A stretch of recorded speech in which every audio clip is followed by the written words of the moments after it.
What is up, fellow nerds, and welcome to Not Your Status Quo. Tonight, we're talking Welcome to Derry, Episode 2. But before we get into all of that fun, Dave, Doug, how's it going, gentlemen? I gotta tell you, I am fan-freaking-tastic. I don't know if I like this once a week schedule. It's kind of I would rather be on a little bit more like we were. But what are you gonna do? We're starved for material, and this is some fantastic material, I gotta tell you.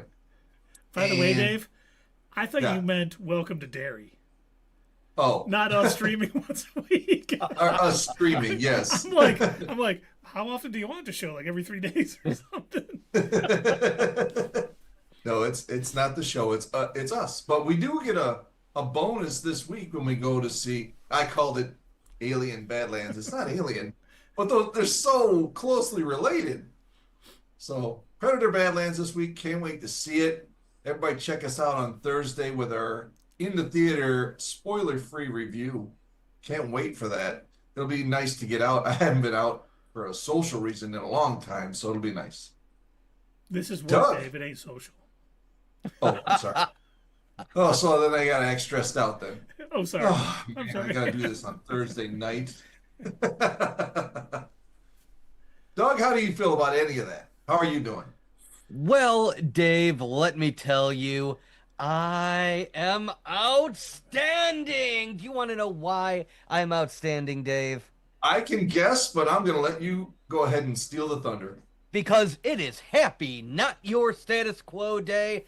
That is right. November 3rd is Not Your Status Quo Day. That is the first day of our first video upload. If you don't count the previous channel that was forcibly kicked off of YouTube. This is the only Not Your Status Quo channel, and therefore, Not Your Status Quo Day is November 3rd. So, thank you, all of you fellow nerds out there that continue to watch us, those of you that are subscribed. We couldn't do this without you. We wouldn't do this without you. We would probably be crazy and locked up in Juniper Hills if we were.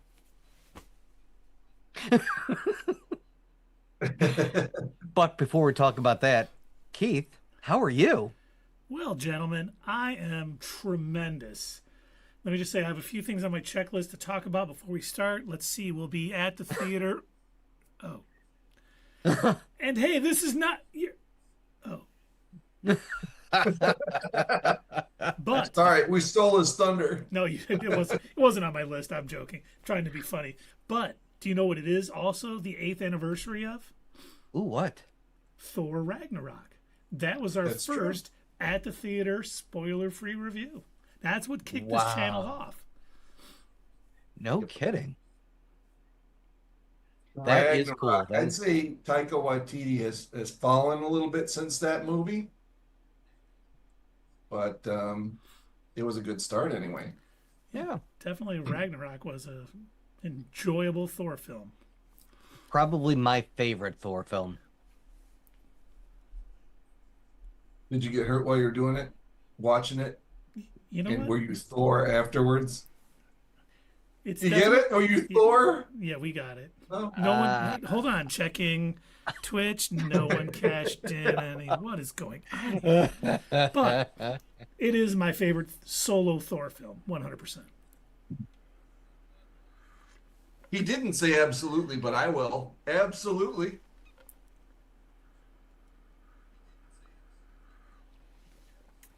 All right. Well, why don't we do what everyone came here to do tonight and talk about Welcome to Derry? Because, like Dave said, I am really digging this show. They are doing God, such a great job with the writing, the acting. The kids are so good. But this starts out after the deaths in the movie theater. Hank is kind of being blamed by the people. Police chief is basically scolded for not arresting him, even though the chief is trying to do his job. Good to see that nothing has changed, that people are more concerned about finding a person than the right person.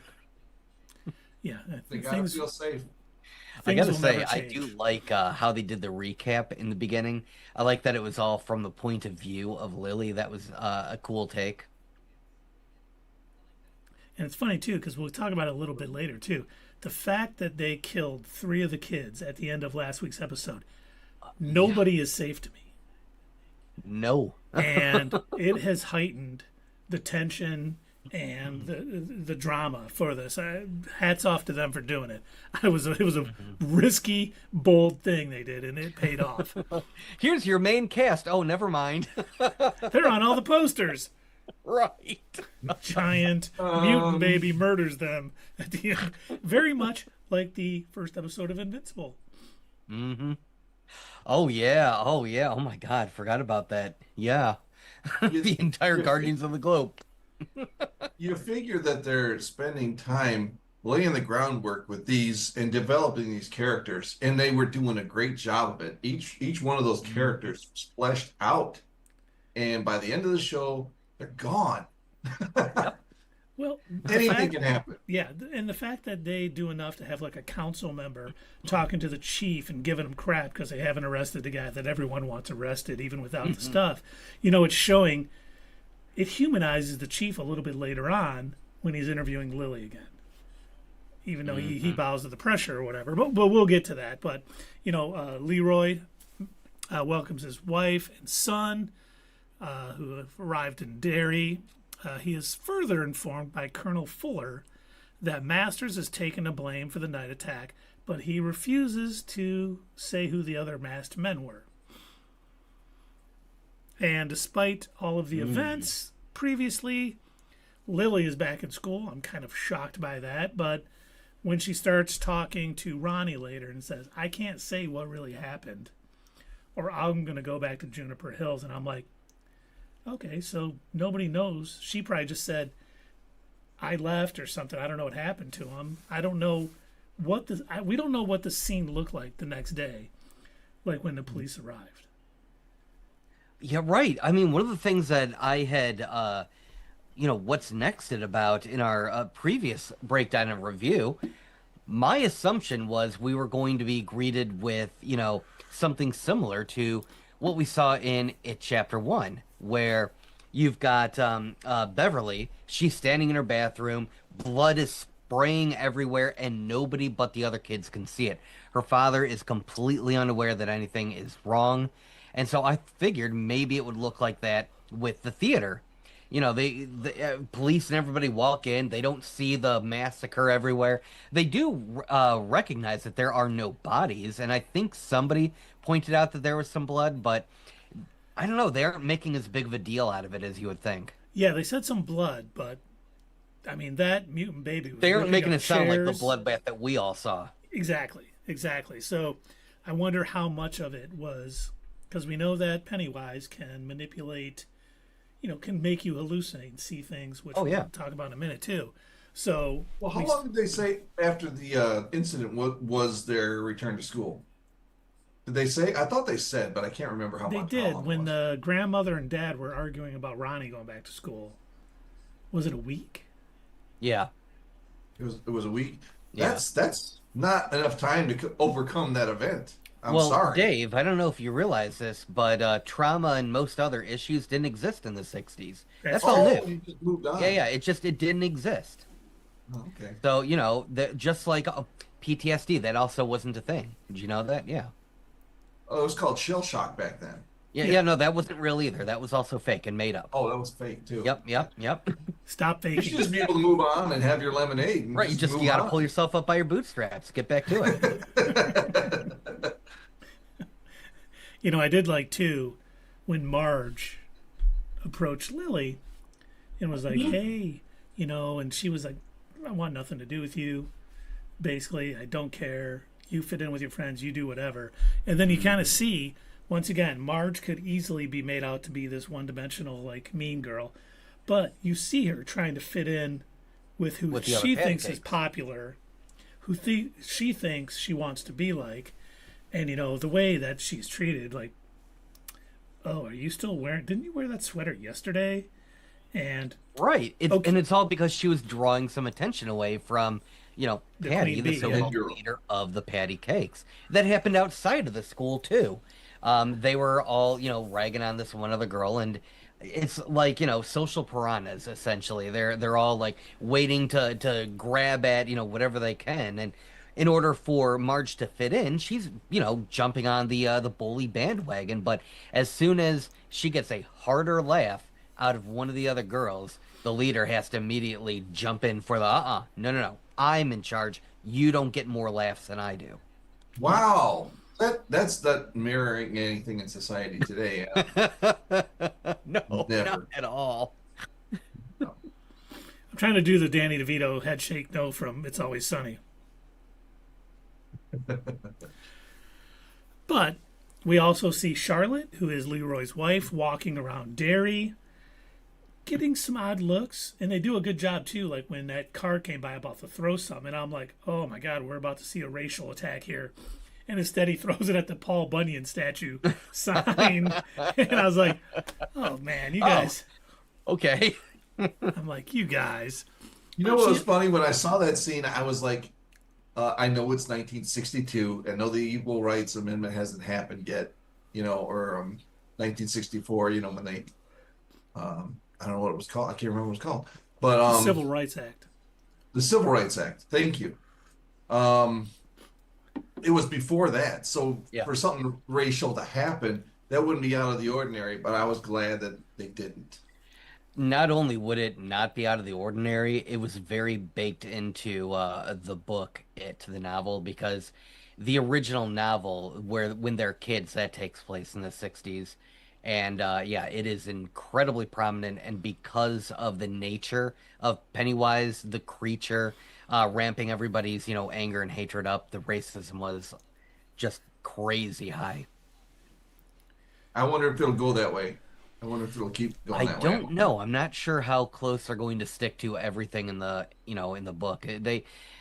I thought at first they were gonna kind of, stay away from the sort of crazy space turtle, aspect of it all. Like I don't know how deep they're gonna get into that because that is like, that is peak Stephen King, let me do all of the drugs. And I wonder too if that was just a little Easter egg for the fans, the big fans. Yeah, I'm not sure because I was ready. I was like this close to be like, oh, well, obviously, if she's got the little turtle keychain, that's what protected her. But I don't know because I don't know how deep they're getting into it. Well, they did make a point to show that turtle in the preview, so I think you're right. You're onto something there. That's gonna mean, even for the layman fan, it's gonna mean something. And for those out there that do not know what we're talking about, literally in the actual novel, it and a couple of the other books in Stephen King's multiverse or whatever he calls it, he has another word for it. There is this sort of deity being that created Stephen King's universe called Maturin the Turtle, and it looks like a giant space turtle with the universe on its back. That he vomited up. Sorry, forgot that part. He vomited up the universe. What did they Really call hard him? night of drinking. Atlas turtle. Yeah, essentially. Yes, it is an Atlas turtle. I believe he Technicolor yawned the universe. Came after a long night of drinking. Right. He had some cosmos. Oh, All right, that is a good one. all right. But Charlotte kind of walks into a butcher's. I kind of miss butcher shops. I don't know if there are any anymore. That'd be great to go down and just buy some slices of meat and put it on my tab. Yeah, good. I don't think things work that way. But I love how this town, she probably thinks it's some passive racism, but it's really, this town is just so messed up from the evil that's radiating around town and what's going on, because we see even the army or the Air Force knows it's there and trying to capitalize on it. But she's probably like, wow, what have we gotten into, not knowing it's much deeper than just some surface racism.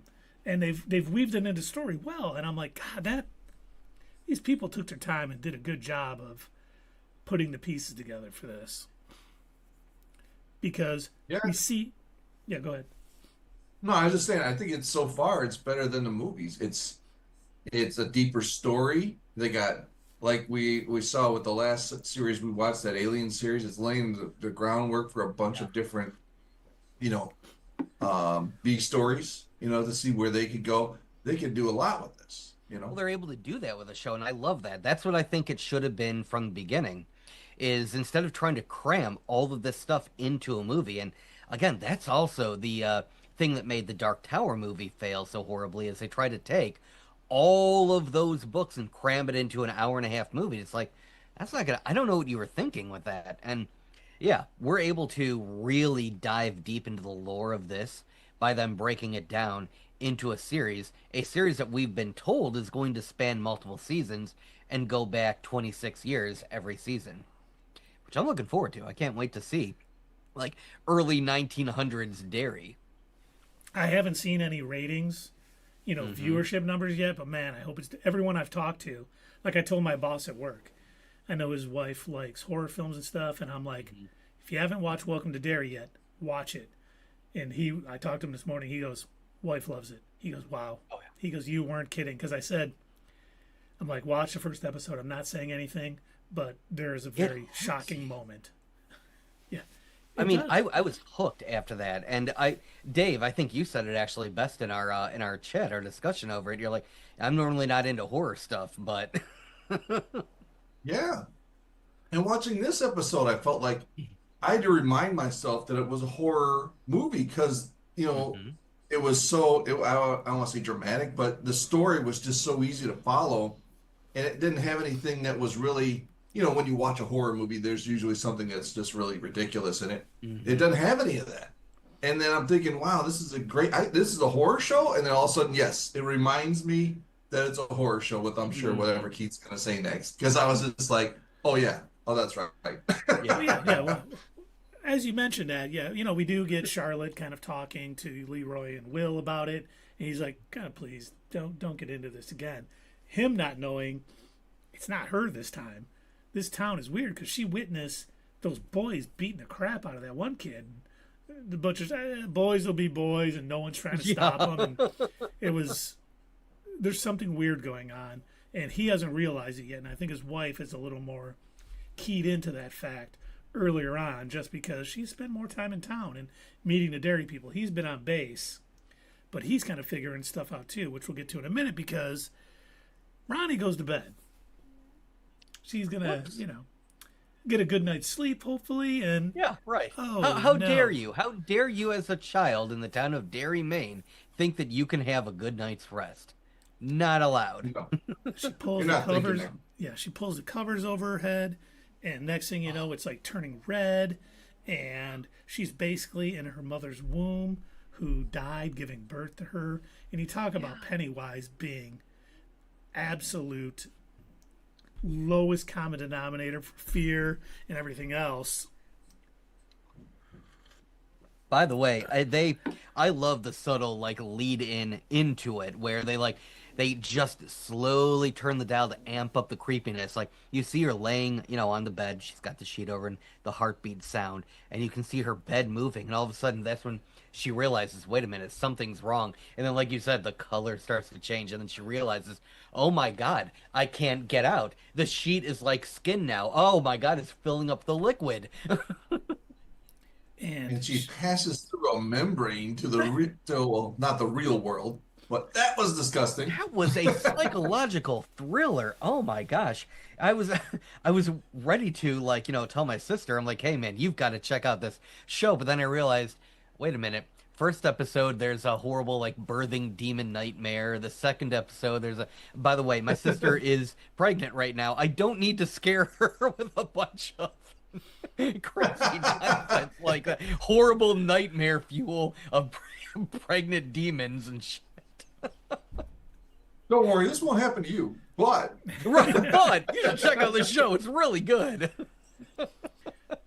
And I was even I was wondering if this scene, because, basically Pennywise rebirthed her. It was basically her birth all over again, especially, for you ripped me apart when you were born and you did this, and, stands up after she's out, still attached to the umbilical cord, and then starts pulling her in, and the eyes and the teeth. And I'm like, this is gross as all get out. Super messed up. And then finally she kind of breaks the umbilical cord and snaps away, and her dad opens the door. None of it's there. She's just sitting in the corner, like sitting by the door, just like freaked out by everything. And of course, this is another one of Pennywise's tricks or, methods. He makes you think you're a little crazy and, starts hitting at those little things you always think about in the back of your mind, but you dismiss, oh, I didn't kill my mother. She died when giving birth to me, but blah. And then this thing kind of amplifying that. I was like, good God, this poor girl is not going to be very stable by the end of this show if she's alive. Well, the thing that Pennywise has definitely figured out, he's not always successful at it, but again, like we described in our first breakdown and review, Pennywise or it's not as intelligent of a creature as it might portray itself. It's very much just like a predator being. It exists to feed, and that's pretty much it. It knows on some sort of level that it needs to separate out its victims. It can't have them working together because we see from the It movies what happens when the friends all come together and they work together. That was the only way that they were able to defeat it. And I'd like to think that must have happened at some point before, so it knows enough that it's got to scare them to the point where the normal citizenry ostracize them. They're like, oh, that person's crazy. Keep them separate from the rest of everybody else. And that's got to be more of like a part of its hunting mechanic, keep them separated, keep them scared. They taste better that way. And it did something that kind of worked to keep her separated from Lilly, who they could have bonded over that mutual episode from episode 1. Basically said, they're going to blame your dad for this. He's going to fry for it. And of course, when she goes to talk to Lilly later and says, you got to tell him. She's like, I told him he wasn't there. And it's like, you got to tell him what really happened. I can't. I'll go back to June. What a perfect way to have. You need to tell him the truth. And she's like, I can't go back to Juniper Hills. I can't do it. And so they're both fearful for what's going to happen. And neither one can do what probably is the right thing to do. And man, it's like heartbreaking to see it because you know where this is going and you know what's going to happen. Yep. And it's just nuts. And then, did you guys... I did not catch this until this episode. When we find out that guy is Dick Hallorann from The Shining. Oh, yeah. I knew who that was when he was riding up in the Jeep. Yeah, I heard that, yeah. I did not. Yeah, he has The Shining. And I believe Doug talked about it last week, said we're going to find out that someone in this has The Shining, and now we know who it is.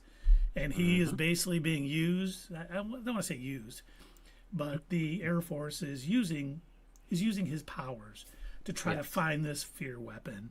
And of course, they're not finding anything. He's like, you better start showing some progress, or, this is going to be all your late night shenanigans. Because when he came back with his buddies from the bar, and he was like, tell him Dick Hallorann. And he's like, yeah, it's Hallorann? Oh, okay. He's good? Okay. You guys can go. Yeah. And I was wondering, like, up to that point, like, the guy moving to town, I forget his name. Major Leroy. Major Leroy. Leroy Jenkins! It was... I was like, all right, how does he play into this? He has no fear. That's how he plays into this. So he's uniquely positioned to deal with Pennywise because Pennywise feeds on fear, and this guy has no fear. So that was eye-opening to me. I thought that was a good move. I liked it. I did too. I so many of these little threads we talked about, Lilly not wanting to go back to Juniper Hills, Ronnie worried about her dad, and then we get, the police chief grabbing Lilly right from school to make it everybody knows that she went to talk to him. And, he's like, listen, I'm getting a lot of pressure. I need this arrest, basically.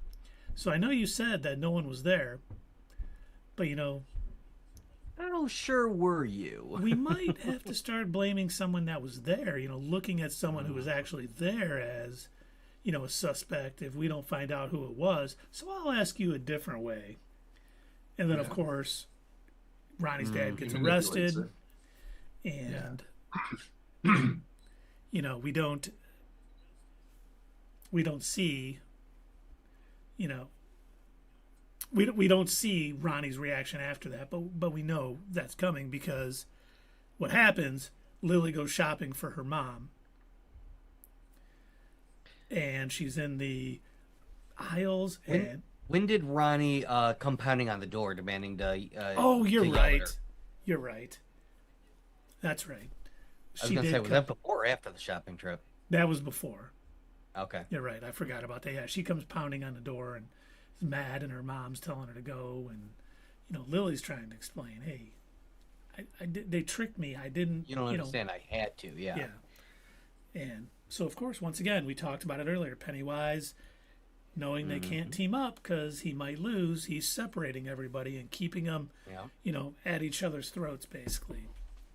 Yeah, and you look at the sheriff, and you think in his first scene that they're kind of pestering him to not hire someone, but to arrest somebody. To arrest somebody. Yes, and he has integrity. He's not going to arrest somebody he knows didn't do it. And then after this conversation, his integrity's gone. He just manipulates a 12-year. Was she 12? A 12-year-old girl. Yeah. Like, all right, you were a good character for a scene, but then you blew it, pal. That makes me think: is he going to be redeemed by the end? Is he going to be the guy who steps in at the end and saves somebody? Interesting. Well, considering his last name, no. What's his last name? That is the bully's father or grandfather from the movies. Oh, I did not catch that. Yeah. Yeah, I really. That is. I think that is his. I think, and if I'm getting the timing right, because again, things are kind of shifted ever since they sort of reset the movies in the 80s instead of the 60s. I think this is the bully who ends up getting locked up in Juniper Hills later on. I think that's his grandfather, who is the current sheriff. Okay. Yeah, we saw him earlier trying to do the right thing, but he is obviously bowed to pressure to get an arrest. And again, if he's been living in Derry all his life, who knows what influence? Yeah, Influence. I like that that. might be on him. That would be proper. Yeah. We have coined a phrase here tonight: influence. He doesn't want to be. The influence Pennywise pushes out over Derry. Coming to T-shirts in our swag store soon. Influencer. Oh my gosh, yes. Influencer. Oh my god, I love it. But we see Lilly going shopping for her mom, and it's small town, USA back in the 60s, and she's a young white girl. So they're like, "Oh, if you need any help, don't try to reach anything off the high shelves. I'll get it for you, little girl." And she's walking around, and man, did they kind of slow play that hallucination when you see like the shelves moving in behind, and you see the guy peeking around, and it's like, whoa, right and then all up of a sudden, behind her. Yeah. Oh my gosh, just you're insane. Yeah, that guy. For everybody that poked fun at the movie, saying, "Oh, well, those are just kind of childish jump scares," clearly they listened. And it's definitely more psychological fears now. Like, this is the stuff that they're showing us in this. Yeah, this would scare adults and children. Oh, yeah. Without question. But we see her then kind of get trapped in, of course, a pickle aisle. Because we know what happened to her dad. And all of a sudden we see her dad's face in the jar, and he's talking to her. "Give me a kiss." And she's like freaked out, and bottles are smashing everywhere. He gets out of the jar and like, was that his intestines? Reassembles himself, but like he's got a tentacle now, I guess. I don't know if that was his intestines or if it was a tentacle. I don't. It looked like an octopus. Slimy. Yeah. It's an octopus. The one comes out of the jar and's wrapping around her neck, and she's screaming and freaking out. And then, of course, I would be too. Oh yeah. I'm not blaming her. I would be screaming and kicking and yelling. That's Tuesday in Derry. Yeah. Yeah, literally.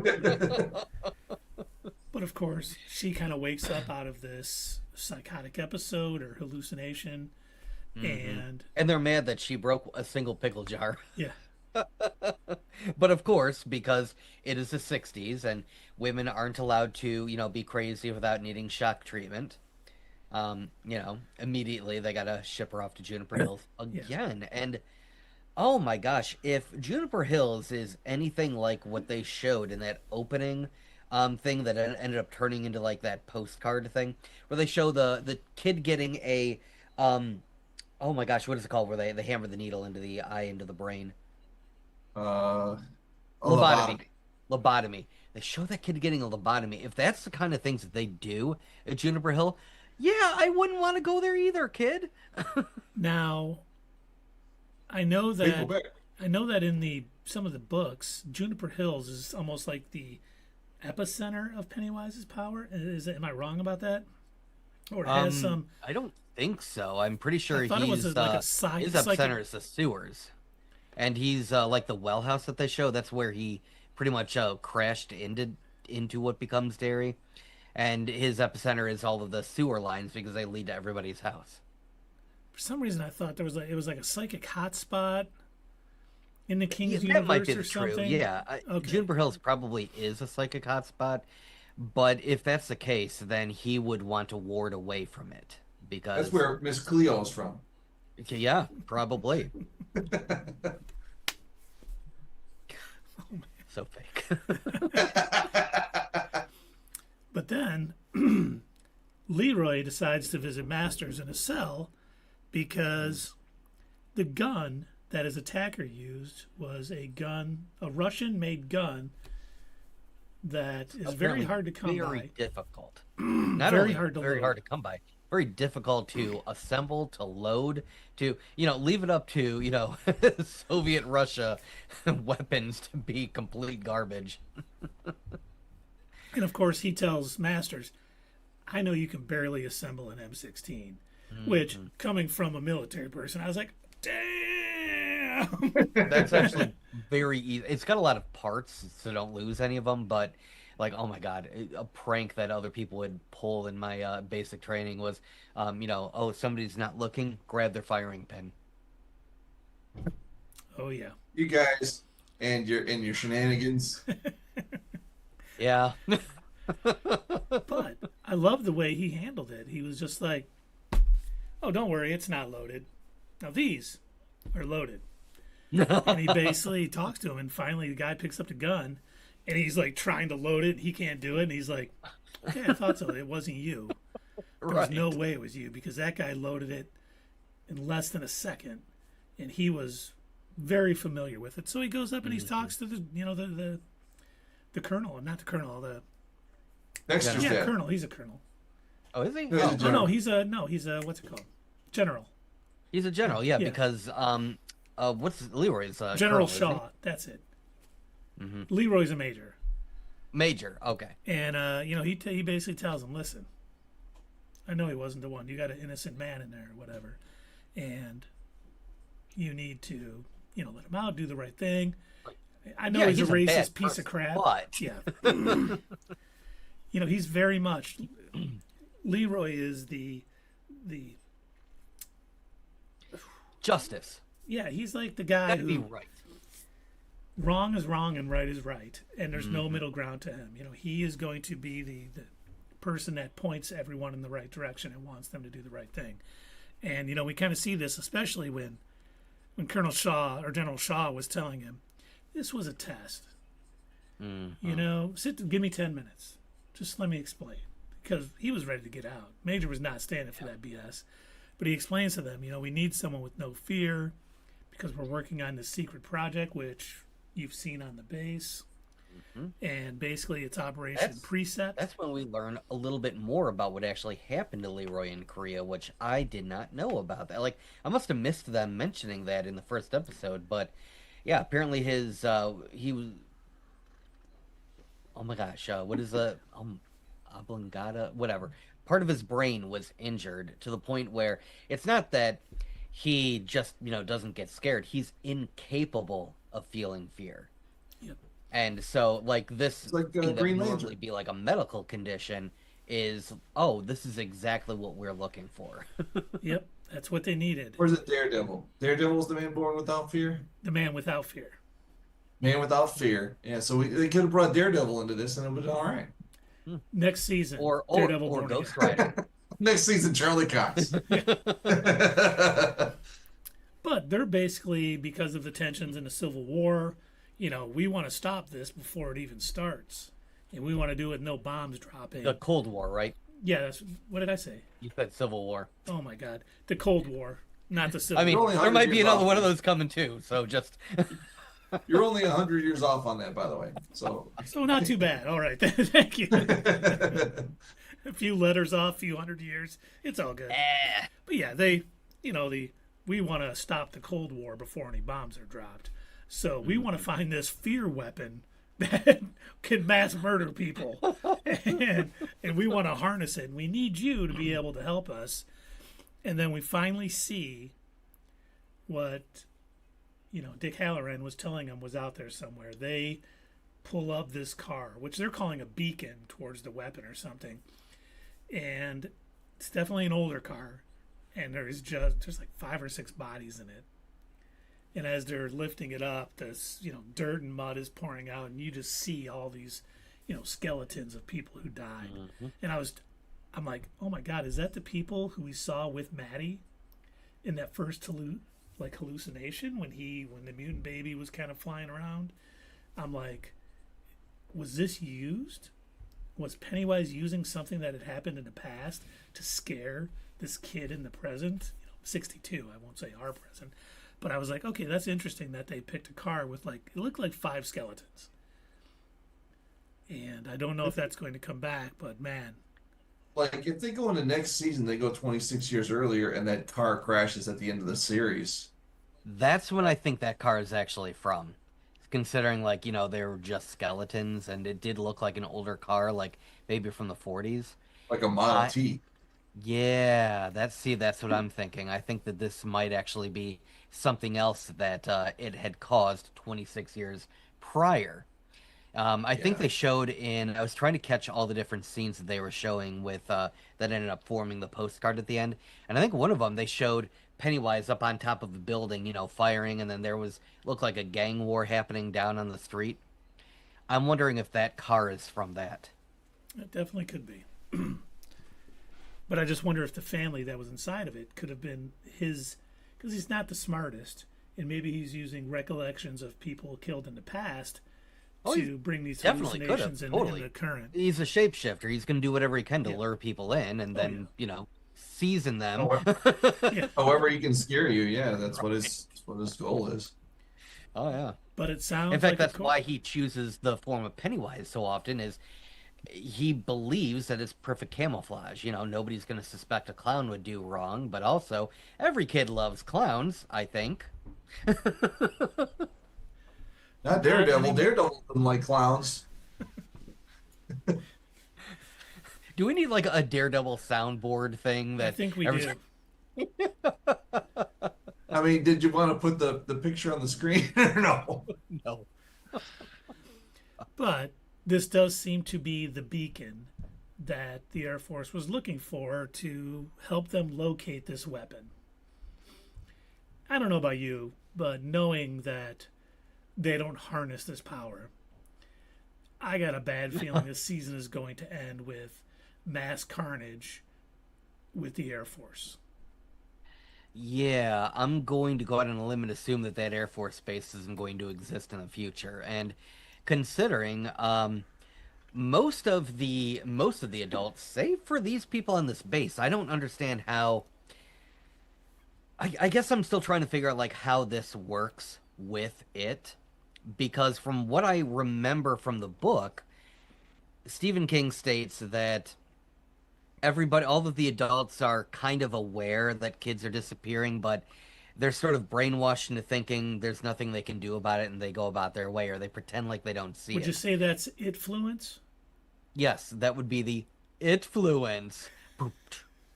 But yeah, sort of like we see with what's her name? Trying to break up the fight, the bullies that are beating on that kid, and everybody's kind of ignoring it. Oh, boys will be boys, and that just seems to be the norm in Derry, where the adults ignore it. So I'm wondering. I think you're right, Keith. I bet something catastrophic is going to happen. Maybe it will consume the entire military base, and everyone will be like, "Oh well."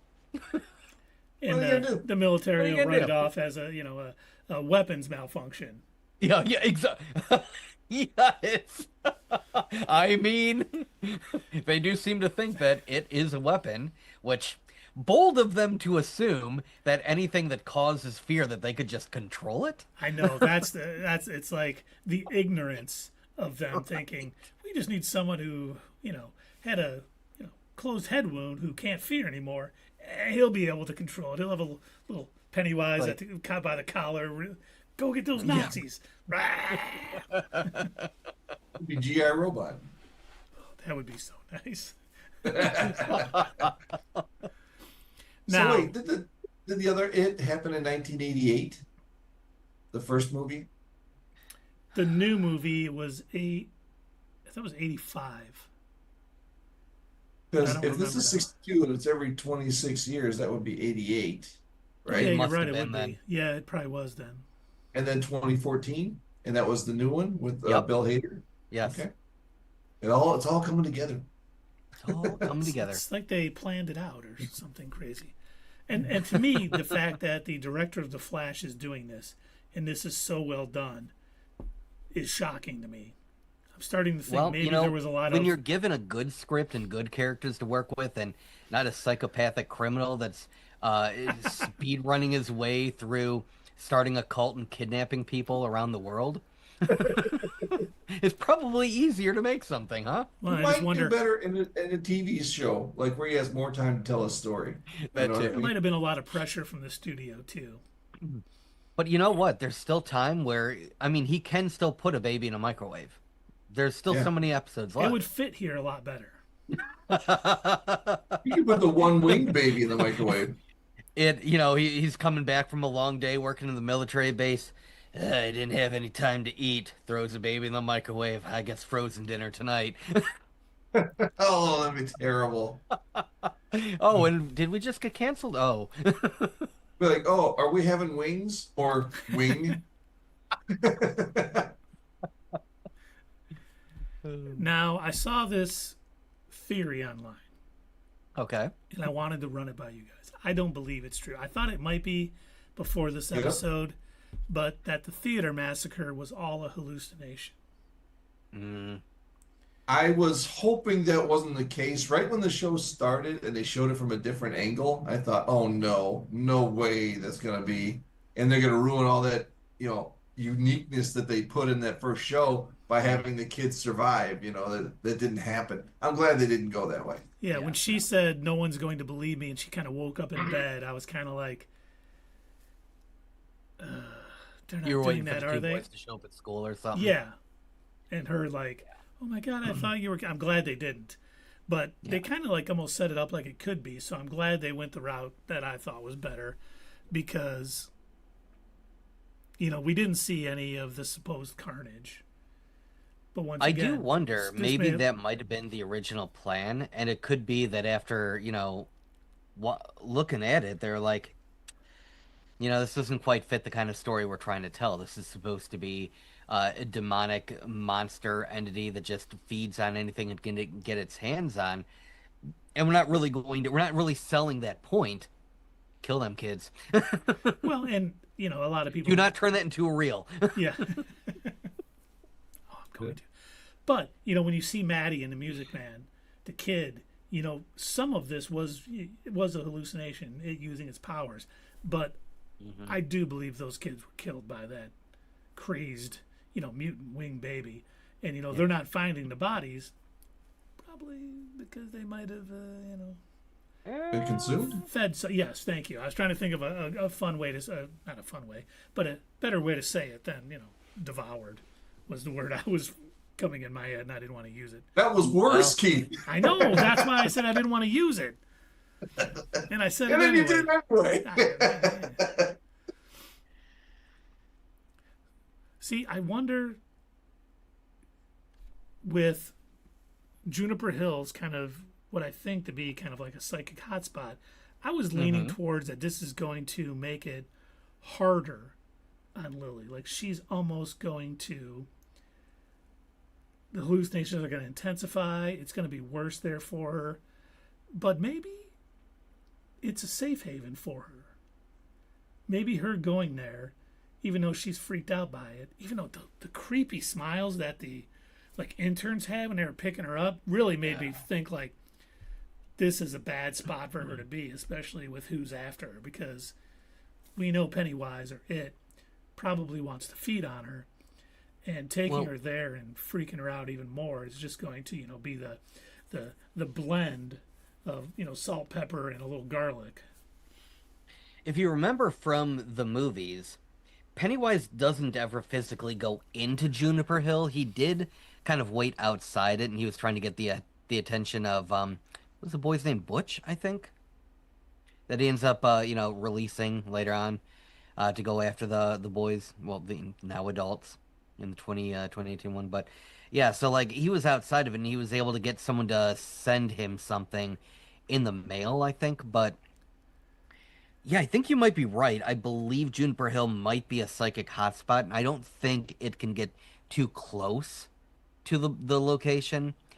So while she might be safe from it to a point, he still can influence people in there to an extent. Yes, so his I don't know. I influence. mean, he can Influence. influence. He can influence It people goes right inside. through the walls. He can Especially influence if, right through. well, they have to go home. They probably don't live there, so they go home, and Exactly. he can weave right. his influence into them. And No, I think, in all honesty, I don't see anything good happening to any of these characters. No. I do not expect us to stay with any of them for the entirety of the season. I think most of the kids are probably going to end up getting devoured, and I'm pretty sure we're going to be following Leroy is his name? yeah, are you talking about the major? Yes, I Yeah. think we're going to be following the major most of this season. I think he's going to become basically our primary character. That makes sense because I mean, are they gonna have an every season where at the end of the season they defeat Pennywise? I don't think that's in I order to don't think keep the so. story going. They can't do that. Well, we know he's not really defeated until the movie. Right. So, But there's gonna be like when they end the season, are they gonna like put him away for a while, or is he just gonna go away because he accomplished what he wanted to do in that I 20 think He'll he probably just just goes go away on his own. He'll hibernate. He's That's got what a I full think. belly. That's what I think. I don't think it's gonna end well. Now, I've got a theory that I want to run past you two because I cannot get a solid response. I've been looking like on Reddit. I went to a couple of different websites and everything like that. Do you think the creature, do you think it actually consumes the entirety of the child that it, pulls into its lair?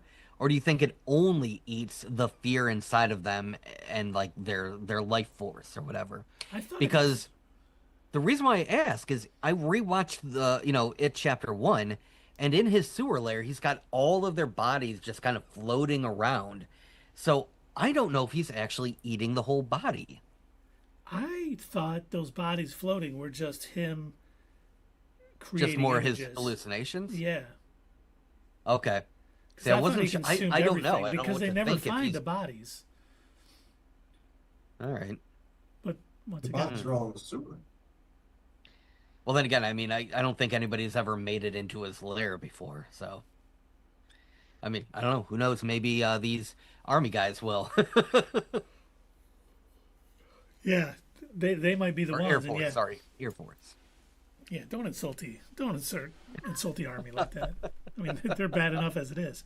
But yeah, if they do make it, if they are able to follow it, and it's funny because having a psychic or someone with the shining, as they like to say in the Stephen King metaverse, is he going to be the one that kind of escape? We know he lives, or at least we think he lives, because he does end up, he's in The Shining, and he obviously connects with the kid before, the dad goes crazy or whatever.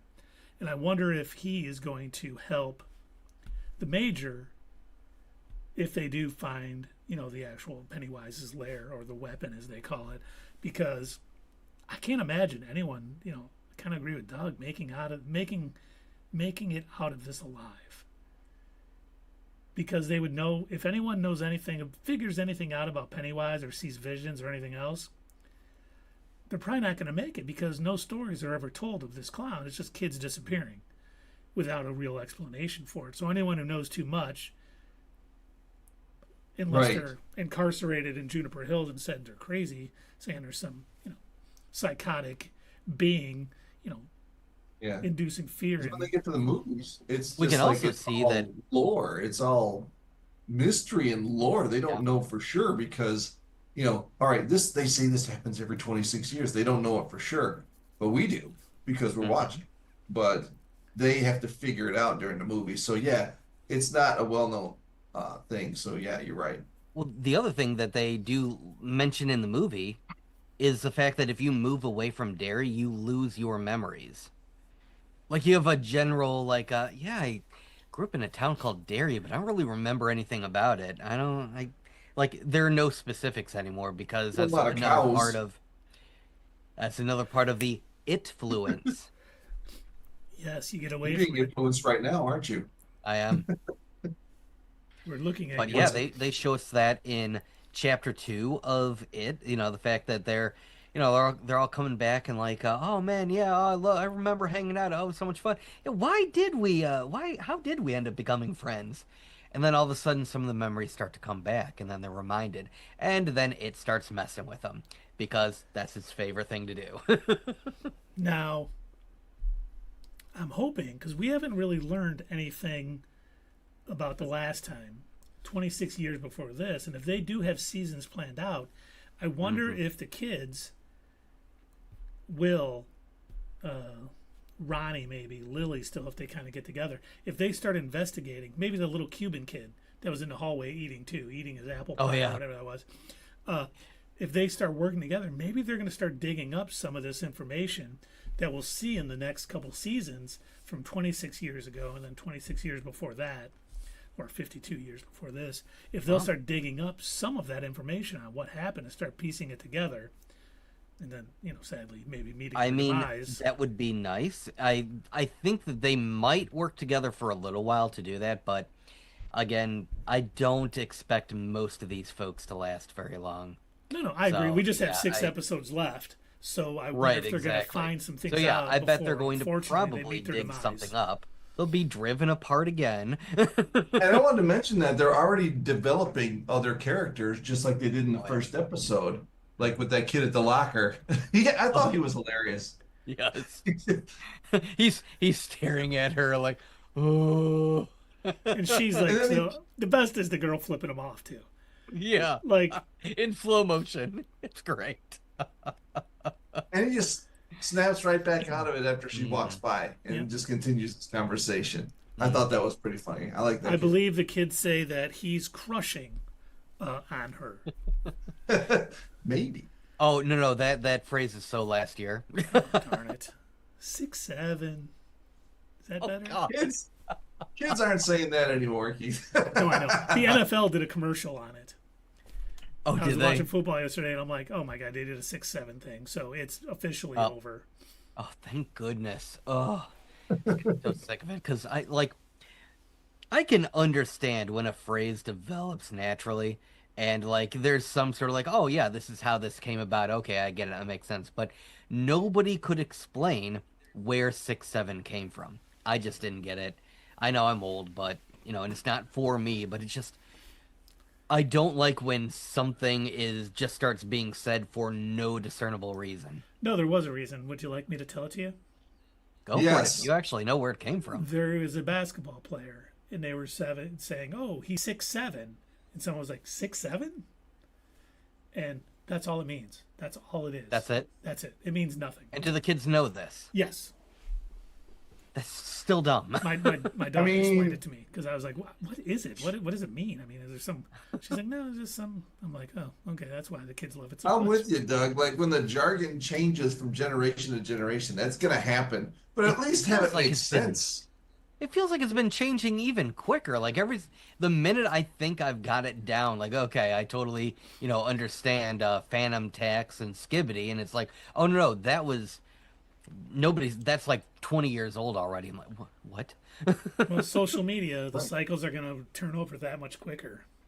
Clearly, Yep, it's like Riz. But as almost long feels as like they make sense, as long as they 26 say years something and has you can passed. figure out what it means, then I'm okay with it. But when they say something and you have no idea what they're Well, think of referring some of the to, jargon we Yeah. used when we were little.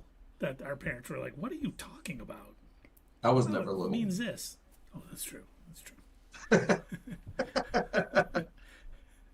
But I do hope we get a little more lore. I hope they have planned this out so well that they know, it's not all written yet, but they kind of know what's going to happen in season 2, season 3, and any other seasons.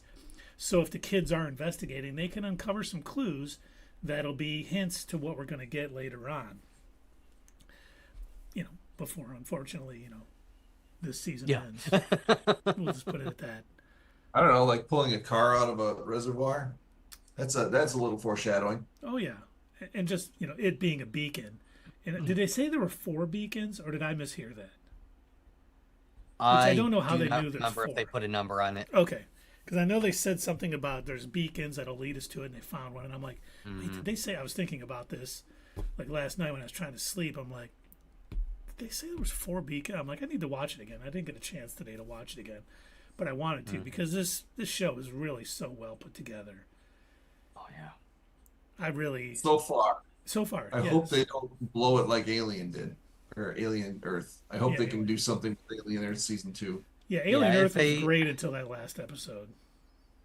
if they end up like dropping the ball on the last episode and making it to where it's like, oh, okay, well I'm not really into it anymore. Like that's what ended up happening when the after Game of Thrones ended, that last season, and especially the last episode, I felt it dropped the ball so hard that when it got announced the spin-off series, I'm like, I'm not even interested. I don't care. I don't even want to watch it. I hope that doesn't happen with this because so far it's really good, and I don't want it to ruin the whole series just because they decided, well, we're going to totally drop the ball. Because, I mean, the same thing kind of happened, in my opinion, when we were watching Netflix's Avatar series. They're already coming out with another season, but I just don't have any interest in it. Same, zero interest. Yeah, because the first season was so poorly done. I don't know. Yeah, who knows? We may watch it, but yeah, it'll be. It's not me going, oh man, season 2 is starting, so good. It is like, should we watch it? I think my reaction was, season 2 is happening? Really? Did they see the numbers? Were the numbers bad? Like the viewership numbers? Oh wow, I didn't know yeah. that. Oh, it dropped I off. just Like mean- the first episode apparently did gangbusters, and then everything sort of petered off after that. I mean, how many shows have that or movies even? They have a great idea for a plot, but they just don't know how to end it. Yeah. So, I mean, seriously, fingers crossed that Welcome to Derry doesn't do that to us. And it seems like, to me at least, it not being like season 2 not continuing after season 1, but hopping back in time. Mm-hmm. I think it'll be easier to stick the landing because they're not worried about, oh, what are we going to do for season 2? Who do we got to keep around or what's going on? They can do what they need to do and hop back 26 years and be hunky-dory. So I hope that is the case. Yeah, if they put enough breadcrumbs in this series, in this season, to foreshadow what happened before, that would be kind of cool. This almost reminds me of that movie Life of Chuck, the way that it's starting, from one point and keeps going backwards. Yeah. If you guys ever saw it. No. What's that movie? Memento. You know that I think it's movie? Benjamin Button. I know it was No. by Christopher Nolan. Memento. Memento. Yeah. That Oh, was yeah, that yeah. movie. Yep. Yeah, it'd be fantastic. Okay, well, I don't know if you guys any more theories, thoughts. The only thing that we didn't really go into a detail about was Will, the major son. We didn't really talk much about him, but Very intelligent. obviously he's probably going to be the one of the replacement kids. Like I hate to call him that, but we're three kids shy, so Well, and he's interesting too because it's like, are you reading that for fun? hmm No, that's not on the. I must have an old syllabus. he's trying so hard to not look like a dork. Yep. I also love that he's like super excited about the telescope, and his dad is like, "Oh yeah, I knew you would love it," and then he walks away. "Man, I just wanted to buy him a baseball mitt." She's like, he's not. That is one of the hardest things about being a parent. Sometimes, like you guys have seen my son. He doesn't necessarily like the things I like. Like he's not into hmm sports like I am, and it is really. I don't want to say difficult, but man, it's like sometimes I just wish, God, I wish he was a little me, but I don't want to stymie his growth either. It's like, dude, I want you to be you. What you like, hmm what you want to do, please do. Don't look at me and say I want to like it because you like it. If you like it, great, but be yourself, dude. And I think Major Leroy is kind of learning that, especially, when the kid was talking at the end. I don't think he sees how his dad is trying yet because it's probably hard for him because he even says, man, what I wouldn't have done for a brand new, baseball mitt when I was that age. And that's what hmm the kid feels like with the telescope. And the mom knew Yep. it well enough to tell him to do it. So hmm they're Yeah, already, and we get to spy on your neighbors while it's warm I out. don't I mean, think while the we're sun's up. supposed to do that, Dad. We're not going to do that, Yeah, no, Dad. no, I was just joking. We would totally never do that. Uh, Yeah. huh? but if you happen to Look at point that. it 26 clicks, 33 degrees at, At approximately 8:22. Mom, Dad's been looking at my telescope again. no, I haven't. Yes, you have. Dad, get out of my room. He, he keeps leaving it pointed at the neighbor's house. That redhead that, like, The neighbor's not that far away. I don't know why he needs a telescope.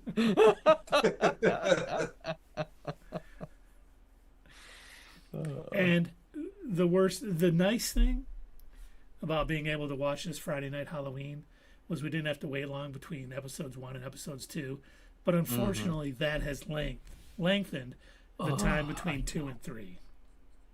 Yep. Did you notice this episode was longer than the first one? I did. Is that how they're all going to be? I have Are no they all idea. going to be? Didn't they haven't listed it out anywhere? I have not Um, seen the titles or the episode lengths listed anywhere. Sometimes you'll see people post it somewhere, but I have not seen anything with titles or anything. I think they're keeping that kind of close to the vest, as far as I can tell. Well, it was fine because it still passed by like nothing, It did. you know. Like it was with the trailer and the little thing at the end. It was like a hour and 12 minutes or something, I think. And yeah, it was like turn it on and it's over. And it's like, whoa, time Yeah, flies, man. it that's how you can looks tell if like you're watching a good show. they've posted the titles of the next three episodes, but not how long they're going to be. So episode three is going to be called "Now You See It." Episode four is going to be called "The Great Swirling Apparatus of Our Planet's Function," and then episode five is going to be called "Nebolt Street." Okay. Wow, that fourth episode definitely sounds like we're getting the throwing up turtle. That's what I'm starting to think. Our planet's function, yeah. I'm wondering if they're gonna like, you know what? We're going all in. We're not afraid. We've already hooked them. We're giving them Space Turtle, and everyone's gonna be like, the fuck am I watching? Is this Kung Fu Panda? There was a master turtle in that too. Oh, if you're talking about other animals, you're not off. Stephen King literally has guardian animals for each universe, but that's for another video. Yeah, that's too much They're to gonna get into. start that episode with a crawl, with a Star Wars crawl that says, "Just keep an open mind." Right. Seriously, if you have a favorite drug, go ahead. This is a good one to do it. You will enjoy it more. If you're You will retired, enjoy really more. go whole hog. But Uh, should we rate this episode, gentlemen?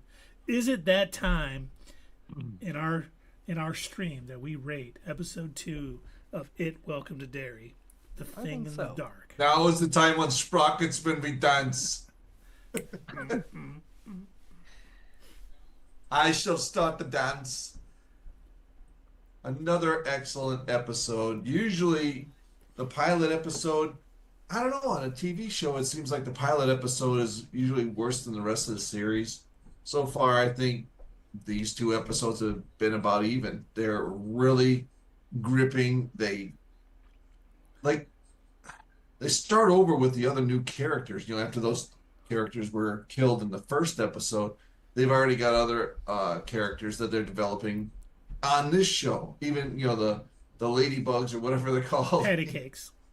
the patty cakes. The patty cakes. They're developing even them, and there has each one of those girls. They're not just like the standard the clueless type girls. They each have their own little personality with their own little nuance that they like. This I forget her name with the glasses. Her friend. She is... Oh, Marge.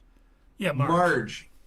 Each of them has a different level of acceptance with Marge, and it's pretty cool that it's level like that, because that's how it is in real life. Then there's always one in the beginning, like a Heather at the head of the group, who's going to try and make the other ones feel bad, or mean girls, So they're really developing that side of it good. Marge herself she's trying to stay friends with Lilly and still be part of the group.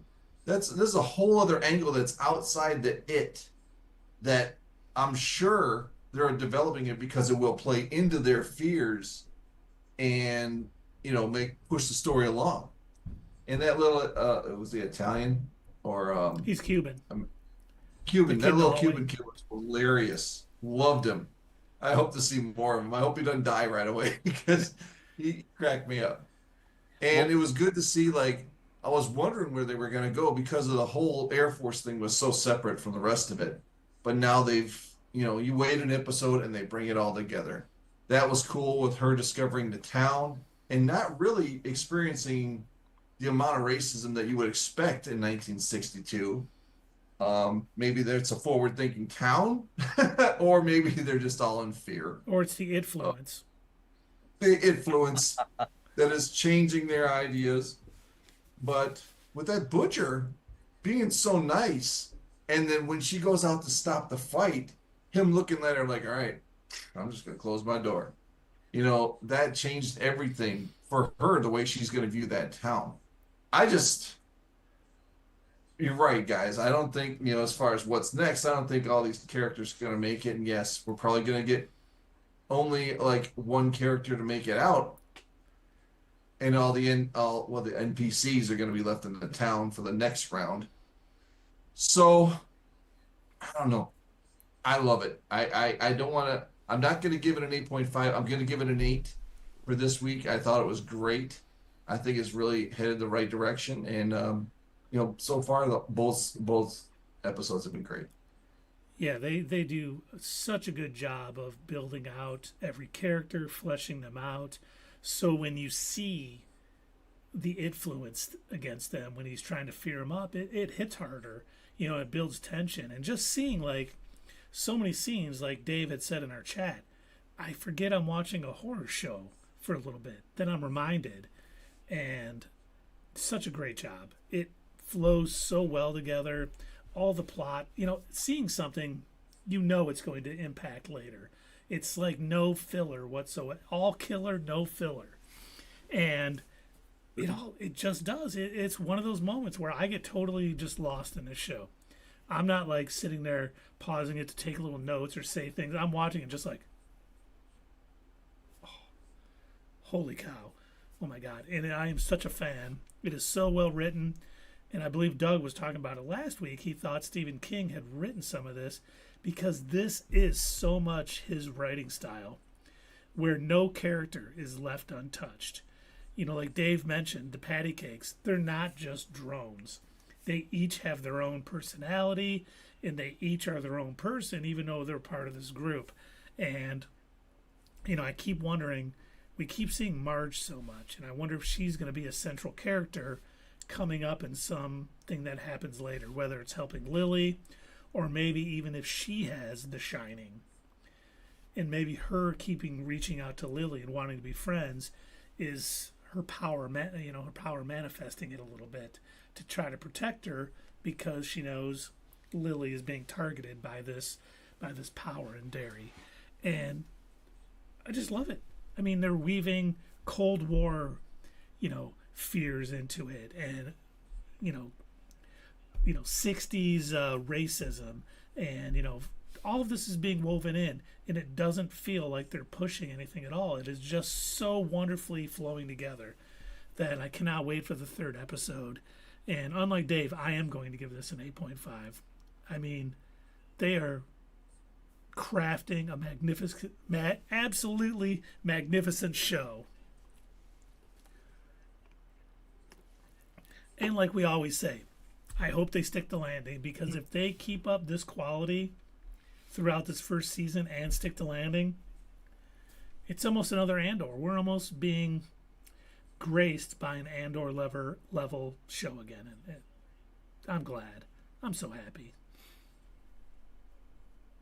I said this when we were breaking down the first episode, but I legitimately was worried that this was just a cash grab, that they were just, milking the franchise for everything they could out of it, and that it wasn't going to do any good. And Dave even pointed out a lot of times when we're watching these, premiere episodes, they're never even that good, and you got to watch a couple to get into it. But I think we all agreed we were hooked after the first episode, right? You guys would agree to that, right? Yeah, 100%. Sure. And the fact that they named the pilot, and it made sense to the episode. I love that. But yeah, I mean, I instantly wanted more. And I think the fact that we're watching this on a weekly basis, it's not, binging like on Netflix, I think that makes it even better in a way, because like you're sitting like, oh my gosh, it ended like that. I need to know what's going to happen next. And yeah, Keith was right. He pointed out, now we're going to have an even longer wait. It was fun to watch it on Halloween. I certainly did. And kids knocking on the door. Where's my candy? Shut up. Welcome to Derry's On. But yeah, now we got to wait until Sunday to see episode 3. I am looking forward to it. This has been such a phenomenal show. And one thing that they're doing really well, and we pointed this out in other shows that do this, they are perfectly, in my opinion, they're balancing character development and world building. And sometimes that can be really hard to do both at the same time. Now, granted, some of the character development is kind of going out the window since, well, the characters are going out the window too, so to speak.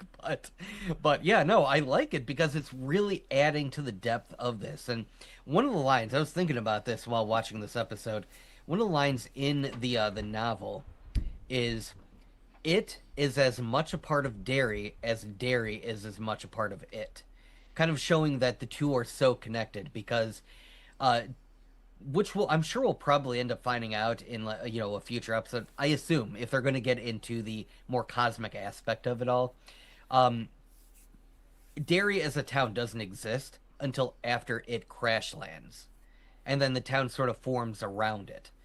And like any other sort of predatory creature, it's not going to kill and eat everything because it needs breeding stock, I guess. I don't know a nicer way to put it. So yeah, for the fact that it's sort of, like, oh yeah, I'm going to welcome all these people and we're going to keep them here, and I'm going to, when they move away, I'm going to block them from, seeing and remembering what happened, so there's no trauma, and hopefully more people will move back because they won't hear about all of the mass disappearances and everything. So, yeah, I don't know. I'm digging it so far. I'm really liking it. I really liked this episode too. It added even more to it. I like the fact that they're already showing how the townspeople are so indifferent to the goings on. We see somebody posting another, kid missing poster, and it's just gonna get added on top of one of the others because it keeps happening and nobody does anything about it. It's almost like they're doing it for the sake of doing it, not that it matters really. And I really like this idea. I like the direction they're going into with the Air Force side thing, where they're like, oh, well, we're going to find this creature, this fear weapon, and we're going to harness it. Like, sure you are, buddy. Okay, sure. This cosmic entity that requires the help of a space turtle that vomited the universe to defeat. You're gonna harness its power. I love that. Like, well, we've got this guy who was damaged in the Korean War, and oh, were we going to help him out? Like, send him to the VA, give him health care? No, we're gonna use him to battle this fear demon, and hopefully we're gonna get them commies. And I'm like, oh, that is so American. Oh boy, wow. All right. But they're continuing with, we spoke about in our last breakdown, the budget must be amazing because, oh my gosh, some of the scenes that they're showing us, like that, I was creeped out by the pickle jars and the dad reassembling himself and everything. I was gonna say, yeah, it well done, very well done, and just the little things, like when Keith was talking about, the guy sort of peeking around the corner real quick, sneaking up right behind her, and yes, you're doing it right. And there was another thing that I was going to mention back when we were talking about this being a horror show. I remember there was an interview with Stephen King when he was talking about The Shining, and they said, how does it feel to be this, well-renowned, horror writer and everything, now that your stories are getting turned into major motion pictures. And he said, well, I don't really consider myself a horror writer. I think I'm a bit smarter than that. I would consider my works to be more suspense. And I think that's fair to say, because a lot of this stuff is, like we were pointing out before, it's very psychological. Like, it's not all just dumb jump scares. They're doing it very well, and it really does. Like I said, this is some of the stuff that they're showing us. It would scare me. It is not, just meant to frighten children, clearly. So yeah, I guess good luck to the Air Force, but I'm with Keith on this. Easy 8.5 out of 10. I cannot wait for more. I am really, really liking the series so far, and I am sorry that I kept going on and on and on, but boy, do I like this series. I cannot wait to see the next episode. No, this is an easy series to talk about like that because it really is just well put together, and they spent the money on it, like the birthing scene. If that wouldn't have looked as good as it did, you probably would have been brought out of it. But because it looked so good, I mean, it was freaky. I mean, I was like freaked out a little bit while, like, oh my God. And of course, knowing they have no problem killing kids, I was like, yeah, I wasn't sure she was going to make it out of it. So, I mean, that just top notch. It's just amazing. It really is. But if you're out there in the chat, let us know what you think of the, episode 2 of Derry. Welcome to Derry, I should say. And, put it in the chat. Let us know. Obviously, 2 8.5s from me and Doug, 8 from Dave. So high marks from all of us. But we want to know what you guys think. So let us know. We got a few other topics to move on. Would you guys like to get some MCU news first? DCU news? Nintendo news? Or sci-fi news? Why don't we start with the MCU news? Okay. Let me get the MCU logo up. Start low and build it up. Yeah, exactly. I wasn't going to say it, but yeah. and I know this is Doug's favorite rumors, but some more Doomsday rumors. Oh, boy. Oh, boy. This first one I had to bring up because I just laughed when I read it. And I'm like, okay, I don't know if this is a rumor. It's someone you can't wait to torture me. That's what this is. The rumor goes, Reed Richards will share screen time with Kelsey Grammer's Beast in Avengers Doomsday. And I'm like, okay, is that sure really like a rumor that people will hear that and be like, I wasn't going to see it. But you know what? Reed Richards and Beast are working together. Now that I heard, there may be a 5-second scene where we in the background see Reed Richards and we see Kelsey Grammer's Beast in the same scene. Well, now I'm getting my ticket right now. You'd think that Photon would have to be there, or Yeah. what universe is that now? What universe is the number that she is in? I don't know if they gave us a number for it. I've just been We calling give it the it- we Fox give it- X-Men universe. There's a lot of numbers we could choose from. I mean, Oh, Deadpool boy. was in 10045 or something like that. Yeah. Sure, why not? Maybe it's 8008. Well, they mentioned it in the Deadpool movie. Yeah, they did. I So- can't remember what it was. I should watch that Yeah. again. It's been a while. Yeah. You know, I honestly I feel like we need a graphic and we need just to call these add a new chair rumors, because I swear every one of the rumors surrounding Doomsday and or Secret Wars lately has been what character is going to be here, what character are they going to be with, and that's all it is. It's like there's I understand on one hand, you don't want to give away too much of the plot. We literally said that they needed to keep more secret about Yeah, Captain America, Brave New World. Yeah, Brave New World. Yeah, we said that they needed to keep more of it out of the trailers that we watched, and I still say that I still agree with that. But it's like they're starving for information to put out, and I know that they got to market it. And so, you know, you're going to hear these rumors swirling about, oh, well, did you know that this fan favorite character is going to be on screen with another fan favorite character? And it's like, cool, I guess, but yeah. But who cares? context would be nice. But they can't. Right, I know it- they it- can't give it to us. I understand that, but honestly, at this point, I would just rather them not tell me what characters are going to show up or rumors of characters that will show up, because it's got to be coming from somewhere. Either somebody is BSing all of it, or Marvel is leaking some of these rumors just to keep the marketing going. Well, I think they don't want to give away any of the plot because it's obviously not going to Yeah. be comic book accurate. You got to have to change whatever story Oh, you're telling a little, definitely. just so it'll be more interesting. Hmm. But it's like, so they'll tell you which characters are there, and if you read the comics, you could probably put together what kind of scene it's going to be, or where, you know, what kind of interaction they're going to have. But for other people, it's just like, well, this guy and this guy, it would be Yeah. cool to have them in the same scene, wouldn't it?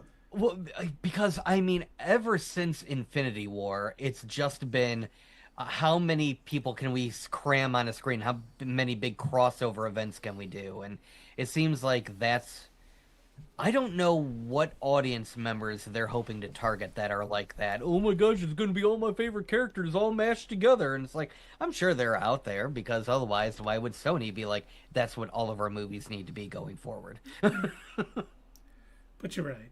It does Reed Richards and Beast having a scene together get me any more hype for it? No. I'm like, I mean, the thing is, okay, us, I'm not speaking for everybody else, we're going to go see it regardless. You don't have to keep selling it to us. We were going to already go see it. And I'm pretty sure all the rest of the people out there who have been watching the entirety of the MCU are also going to go see it. Sure, you're going to get a couple of stragglers who have literally never seen an MCU movie that are going to go sit down and watch this and be like, I have no idea who any of these people are or what's going on. I don't recommend it, but there will be those people. Maybe that's there who comes these a- rumors are for. There comes a point where it's like, all right, I'm sold. You don't have to keep selling me. Yeah, You know, yeah. You don't have to keep going. I'm already sold. I'm already on board. Mm-hmm. and for me, it's never been a rumor that's gotten me fired up for a movie per se. Same.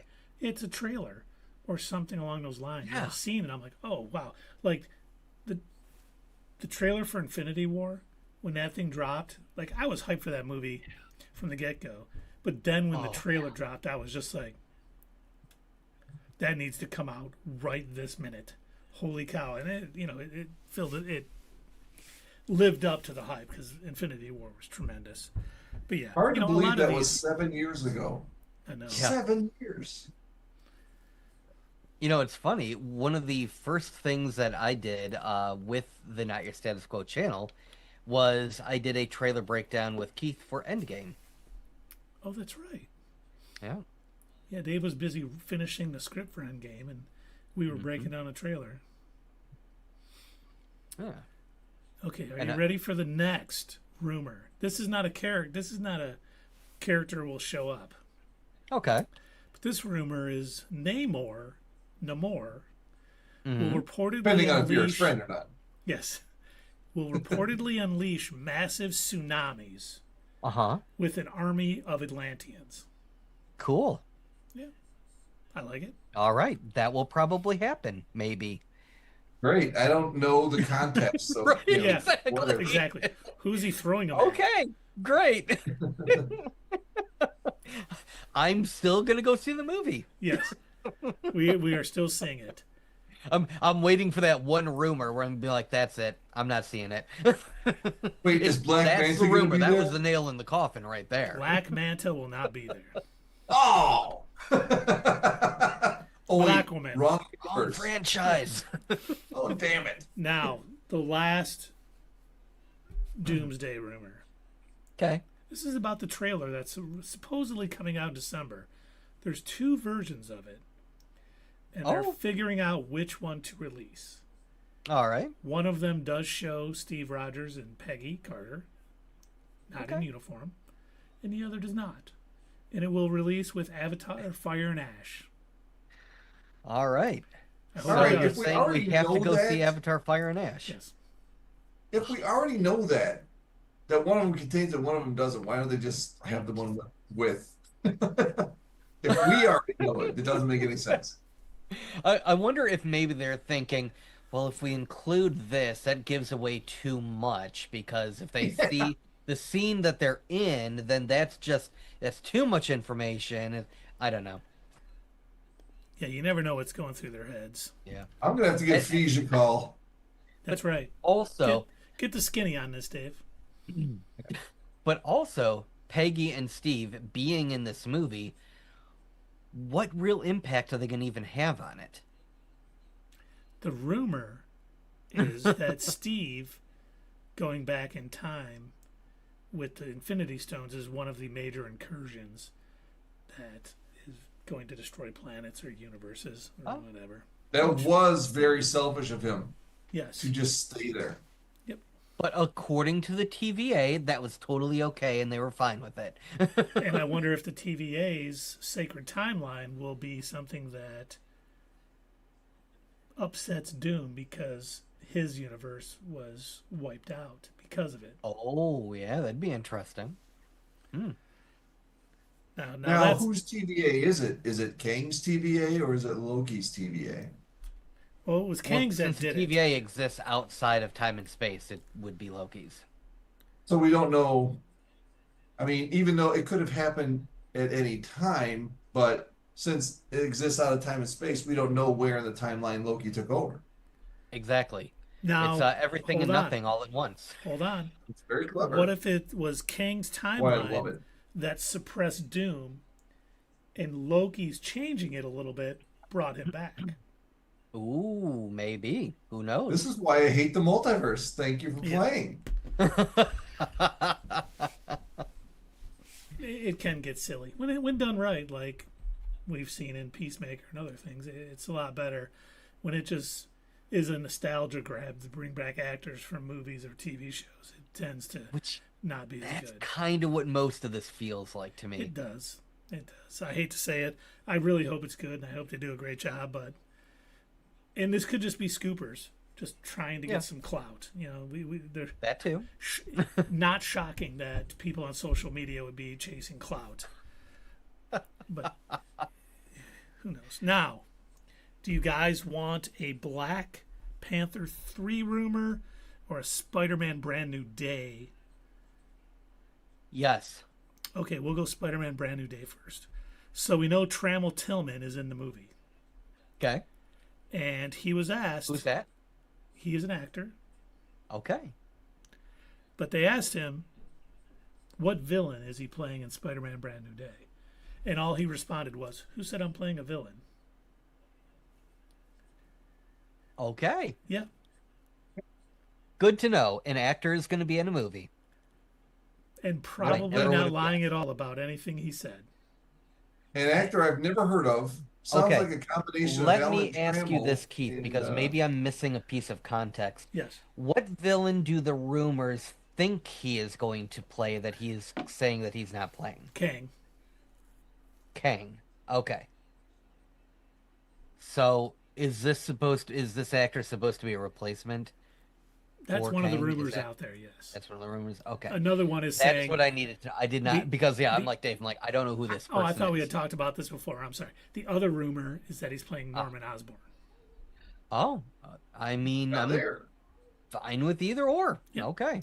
I kind of thought that they were done with the whole Kang thing, but who knows? And maybe they just need him to come in and do some things to, Yeah. uniformity or whatever. All right. Now, you guys have heard the rumor. I better throw some context out here to make sure we've talked about it. You guys have heard the rumor that, oh my God, great actor. He was in Training Day. Denzel Washington is going to be in Black Panther 3. You guys have heard that, right? I have heard Yes, that, I yeah. have heard that. I think you actually brought that up last time. Okay. I wasn't sure if I did, but supposedly now, another rumor is that he's going to be playing Blue Marvel. Now, for those of you not familiar with the character, he's a very powerful, very intelligent character. Okay. And I don't know how that fits into Black Panther 3, but Blue Marvel was like part of the Ultimates. A lot of people thought Blue Marvel was going to be the physicist that they talked about in WandaVision. And So, did you just say that you're wondering how this character will fit in with Black Panther? yes, But he's known to be like a super genius character. yes. Okay. I wonder how the super genius character with the Well, well-established he's super genius kingdom will. he's so overpowered. I don't know Okay. how he could fit in with, because I almost look at Black Panther like a street level character. He's very, he's strong, he's fast, but he's not, Thor like. I mean, Blue Marvel is on the level with Thor, Captain Marvel, and stuff. Okay. They're gonna make him like Wile E. Coyote, super genius. Oh, they could do that. Yeah. That'd be He's all actually right. really Maybe he's it will socially be. stupid. Okay, here's a theory with that. Maybe Blue Marvel is going to be so over reliant on his, like Thor-like abilities, his I'm more than a street level character, and maybe Shuri, who I assume is going to be the new Black Panther going forward. There's rumors that they've recast T'Challa. I've heard that too. Would be a shame. It would be. I mean, unless the idea is that Black Panther 3 is going to be part of a new timeline. It does take place after Secret Wars, so it very Well, may okay, well be. if that's what they're doing, that's kind of icky in my opinion, but okay. Whoever the new Black Panther is, they still have Shuri with all of her scientific genius to outsmart somebody who's over reliant on their brawn. But he's not a bad even guy. though Blue the guy Marvel's is- not a bad guy. Huh? He's not a bad guy. Blue Marvel's not a bad guy? No. Okay, well maybe they're going to flip the script and make him kind of bad. All I right. know Denzel is a bad ass, so you Uh-huh. might assume that he's a bad guy, but he's not. Yeah. I like it. Or, maybe he's going to think I'm not doing good enough being a good guy. Boy, I sure would like to get my hands on some of that vibranium. Or he'll need it for some experiment. Mm-hmm. Indeed. All right, that is the All right, end. since we started low with the MCU. Now let's move on to something. Yeah, we got Doug's favorite doomsday rumors out of the way. Let's talk DCU. Okay. Now, this first one, we've talked about a lot, Uh-huh. but they say we've heard the rumor that Brainiac is going to be the villain of Man of Tomorrow. There's some sites out there saying that's not accurate. It is actually going to be Mongol, who has War World. Mongal was in the Suicide Squad, if you remember. Oh, And yeah. For all the 5 seconds. yeah, yes, she was not in it long. And I like either choice. I mean, I'm leaning towards Brainiac. I think Brainiac would be fantastic to see in live action. He would definitely be something that, Lex and Superman would have to team up for. Yeah. But Mongol's pretty Honestly, cool, too. I could see if they are going to have like a Superman Lex sort of team up where Lex is donning his suit, I could see them fighting against either one because this variation of Lex does very much feel like he's straight out of the comics. Only I, a super genius, should be the one responsible for saving the Earth, and nothing is going to threaten my Earth that I make money out of. So I could see him going up against either Brainiac or Mongol because if the War World ends up showing up and threatening the planet, Lex is going to A, want to stop this character, but B, probably get his hands on Warworld. Yeah, get some tech. Mm-hmm. I think in order for Superman to work with them, though, they got to take care of that whole world between worlds thing. Superman ain't gonna stand to work with him if he still has people trapped in the world between worlds. But I think they Superman might freed not know everybody it. from there. He might not know it. Oh wait, are you talking about his pocket universe or Salvation? Yes, Peacemakers. Yeah, that's what I meant. I thought they freed everybody at the end of the movie. The one that Lex created, yes, they did Yes. free everybody because they showed, reunions, people hugging, and like, oh my gosh, all of Lex's girlfriends getting freed. Which, ex-girlfriends. yeah, ex-girlfriends. That's where they go. That's where they should all go anyway. All Lex's ex-girlfriend. But since Dave, you do bring up a good point. Since it was Lex's team that's helping Argus with their new little pocket dimension, with that Peacemaker's trapped in. Who knows? Maybe Yeah, Supes wouldn't be down with that. So if he finds No. out about that, Mm-hmm. and obviously Lex does know about it, and so does this guy who's left at the left at the terminal by himself to do Yeah. certain things. Now I've got a question for the two of you that just kind of popped in my head. Do you think James Gunn is the kind of writer director that would present? Oh, what's a good way to put this? Would present a story beat in a different movie or series from where it originated? Like, do you think he would reveal how Peacemaker gets rescued from that pocket dimension in a different movie outside of the Peacemaker series? Yes. Yes, Okay. I think that's going to happen in the The Lantern reason why I series. ask is I remember huge controversy over, the whole the Mandalorian picking up Grogu in the Book of Boba Fett. So if you hadn't watched that, you didn't understand why they were back together when the last thing you were aware of, Luke took Grogu. And so I'm wondering, do you think James Gunn, knowing that this has already happened, where people have done this and it didn't quite work out, do you think he'd be willing to try it out where Peacemaker gets rescued in Superman Man of Tomorrow or in Superwoman Woman of Tomorrow or whatever? Yes. And by the way, it's no longer Supergirl Woman of Tomorrow. And I think a lot of that has to do with him naming the next Superman movie Man of Tomorrow. Because they dropped it. It was originally going to be Supergirl Woman of Tomorrow, like the comic. Okay. And now it's just Supergirl. But no, I think he will have no problems doing that because he's already said no Peacemaker season 3 yet. He goes, I'm not saying we're never going to do it, but we don't have plans for it right now. And he already said this is leading into Man of Tomorrow and the sort of the story unfolding in the DCU. So I don't think he'll have any problem having Peacemaker freed outside of his show. Okay. Well, I hope that people are a little more like us insofar as where we're ingesting all of the media. I have a lot of friends out there that they'll see bits and pieces of things, and they truly, they're not within the entire media sphere of everything DC. Like, they've seen Superman, they have not seen Creature Commandos. They have not seen, some of them haven't even seen the Suicide Squad. So these characters mean nothing to them. Yep. And that is one thing that I am afraid of, that people are going to be like, oh yeah, let me go watch Superman, Man of Tomorrow, and then wondering, who the hell are these people? So hopefully he gets it right. Hopefully there's enough explanation where anybody going can be like, I didn't watch Peacemaker, but I understand what's going on.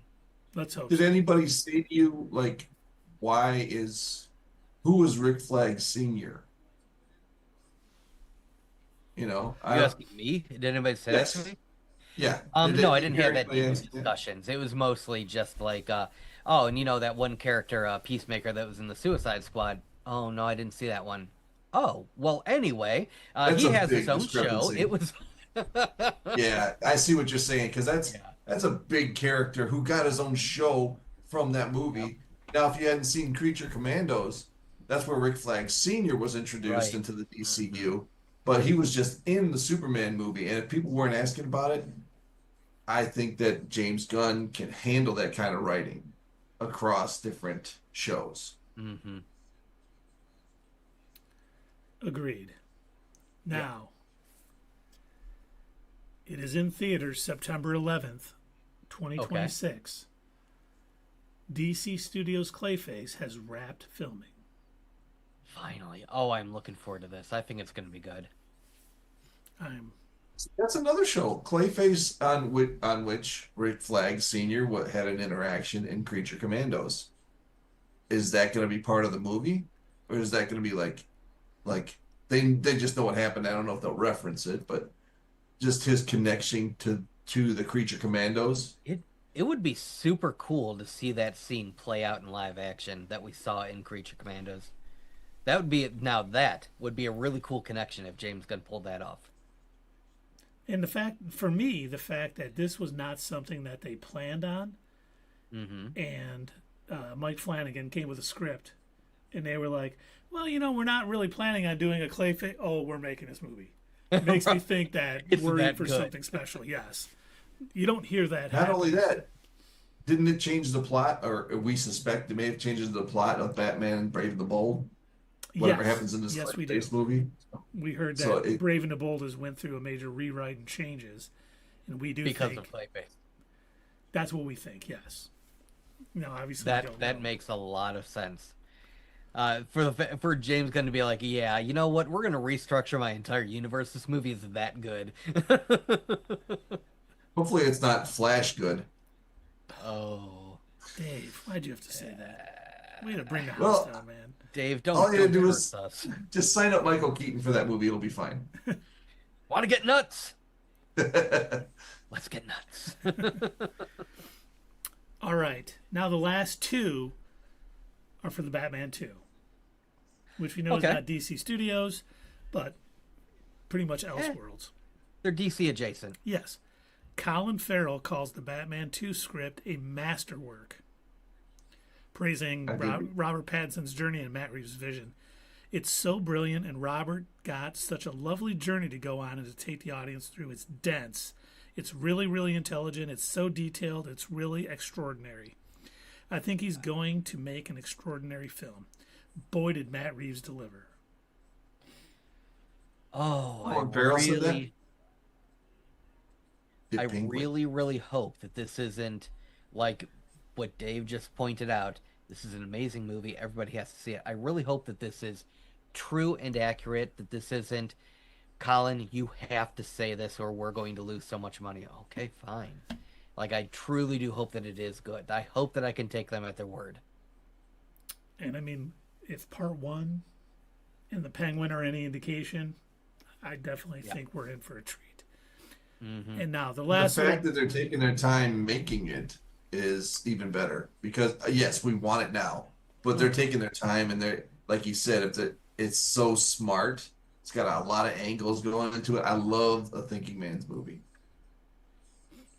and then we also learned that the Batman 2 takes place a few weeks after the ending of the Penguin. Oh, I love that they're connecting it. Oh my gosh. That's awesome. Because that was probably one of my favorite parts of the Penguin is the fact that, yeah, we didn't see Batman, but we felt everything that had occurred. All the flooding, all the people that had died as a result of what the Riddler did, the people kind of bringing it up, talking about the case, about, how this was affecting everyone and everything. I love the fact that all the world building wasn't thrown in the trash bin, that it continued into Yep. this series, and now everything that happened in the series is now going to affect the movie. That is perfect. Is symmetry the right word? No, I don't think that's it. Perfect connection. Put it that way. Continuity. Continuity. Thank yes. you. That's the word I was looking for. Thank you, Dave. And it's continuity. That's right. That's what they were trying to do with the MCU when they started doing their TV shows, and they just didn't get it right. The way MCU is getting it right is that's not even DCU still, but they're doing it in the Batman series, and now they've done it so far with the shows and the movies in the DCU. They're off to a great start that way, and he's also made it in a way that you don't have to watch Creature Commandos to get the Superman movie, But it helps. It adds a little thing to it. We know that, Rick Flag Sr. took over Argus at the end of Creature Commandos, and, he's running Argus and Superman. So you're right. You don't have to see Creature Commandos because they're like, he's the head of Argus now. And it's like, okay, he's the head of Argus. Right. But it adds an extra layer for the people who are watching everything. And that's great. Yeah. And you're right.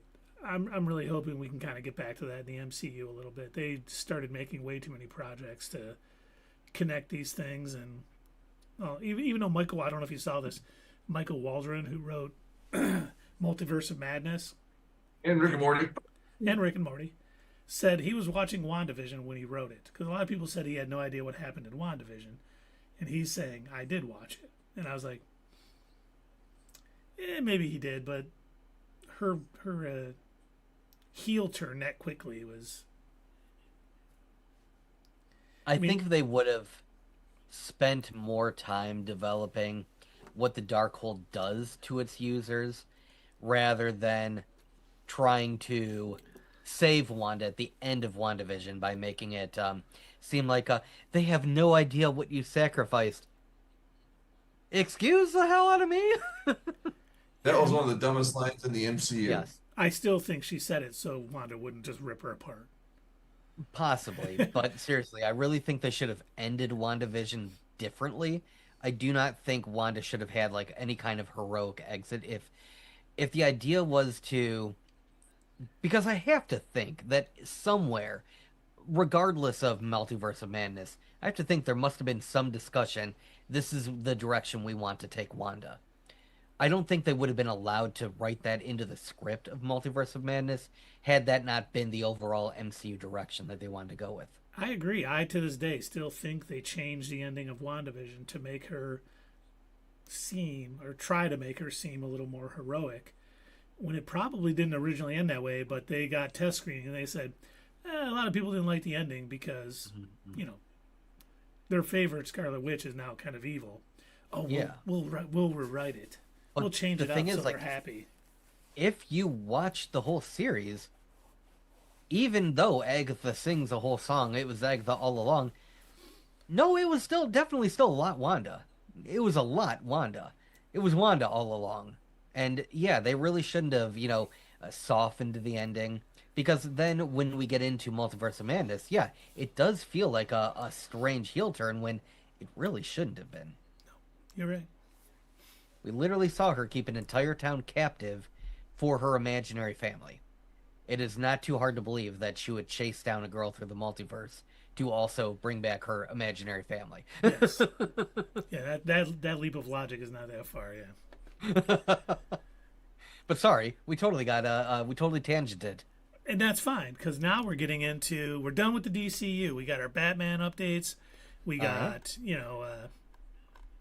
Clayface update, Man of Tomorrow stuff. So now we got 2 items, maybe not in our wheelhouse per se, but I wanted to bring up the first one, mainly because I want to hear you rant on it, Doug, because I know you're going to... Because it's something we all like, but it's not really a part of our channel, so... Okay. Illumination and Nintendo are planning a shared cinematic universe for Mario and Friends. A Donkey Kong movie is already in active development, while Luigi's Mansion and a Princess Peach spinoff are also in the works. They're aiming to introduce more Nintendo characters through their own films, all leading up to a massive Super Smash Brothers movie. Of course they would. Okay, sure. That may as well happen. I read that and I was like, oh yeah, they're definitely talking about this. This is something the executives at Illumination are like, we got to get in some of this shared universe money, guys. This is Oh, where the yeah. money is. And I'm thinking, oh, we'll end it on a Super Smash Brothers movie. I, okay. All right. I'm gonna be that nerd for just a moment. Okay. So let me push up my invisible glasses. Yes. I knew this would Here's the work. thing. When it comes to the Mario Brothers, there is a very incredibly, insanely loose canon. And that's because Shigeru Miyamoto, who created the character of Mario, he's not a big fan of hard canon backstories for characters that he perceives are meant for children.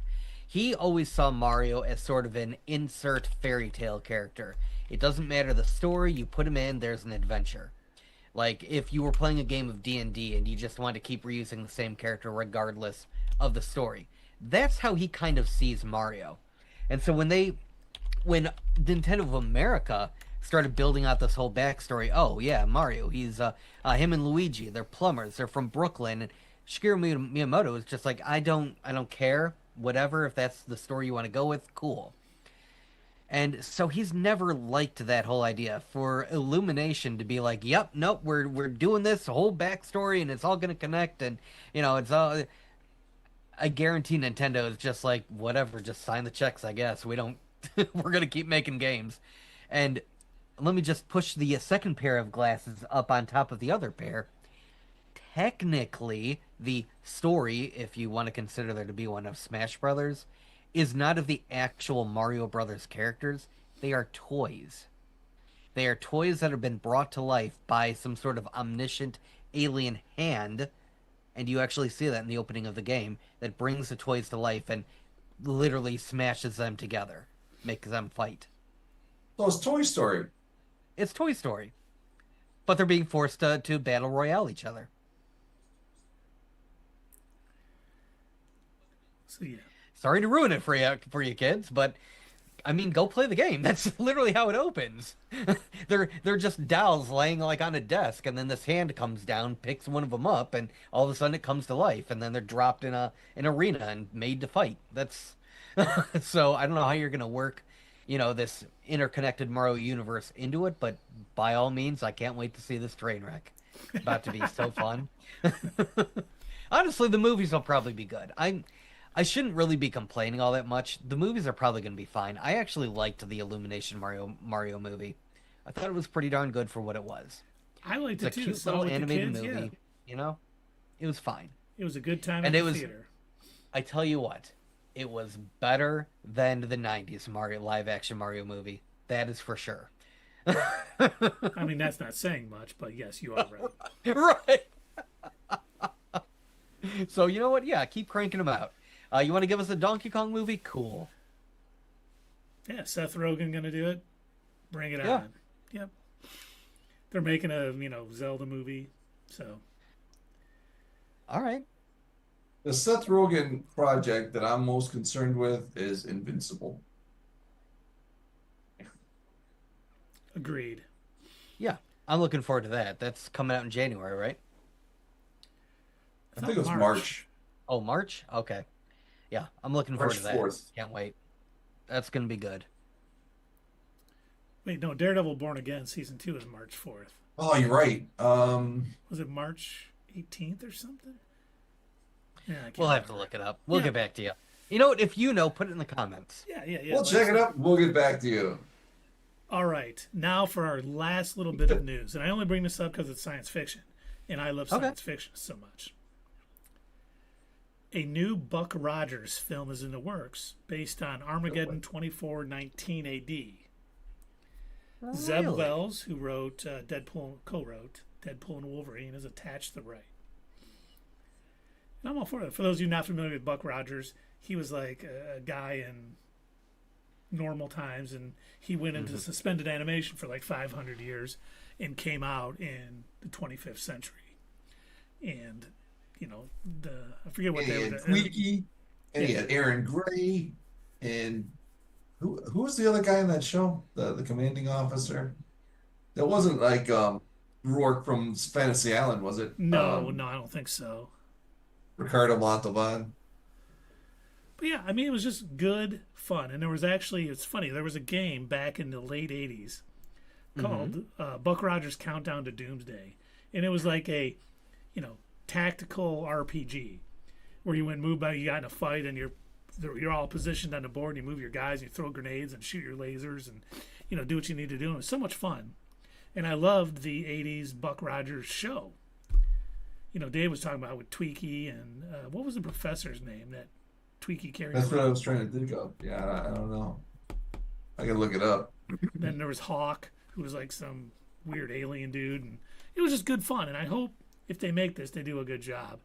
And I'm sure they're already planning some, trilogy or planned universe behind the Buck Multiverse. Rogers. Yeah, multiverse. Crossover with Flash Gordon.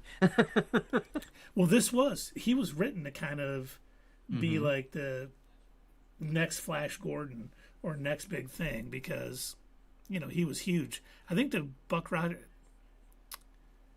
I think that Armageddon 2419 was like written in the 1920s. Really? Yeah, it's like Flash Gordon old. Yeah, it was published in August 1928. Huh, no kidding. Was that Dr. Theopolis or Dr. Hewer? I think it's Theopolis. I hope they keep some of the cheesiness of it and like in the future of 1999. Where everybody lives under that, like a Simpsons bubble in every city, Yeah. you know? Uh, Because we've destroyed our environment.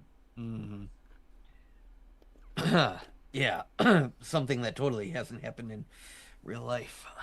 It'll never happen as long as you don't put, like, forever um, chemicals into the water. Oh, wait, is that going to happen? You guys, we know that comet's coming 2036. So who I cares? know, I can't wait. I mean, oh no. Right. That's right. Who cares? We're all going to die anyway. It's all right. Do How much what of my you body want. is made up of Do- microplastics again?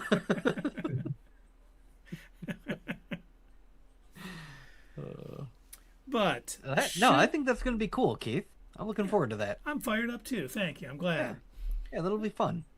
Now we just need to find the old Buck Rogers episodes to do a Right? countdown. Oh, we should to totally do Armageddon. retro reviews. Yes. That would be awesome. Oh, Oh, yeah, I wonder man. what streaming service that's on. Probably something we've never heard of. Tubi. Watch that. They Quibi bought it before it shut down. It's like, damn it!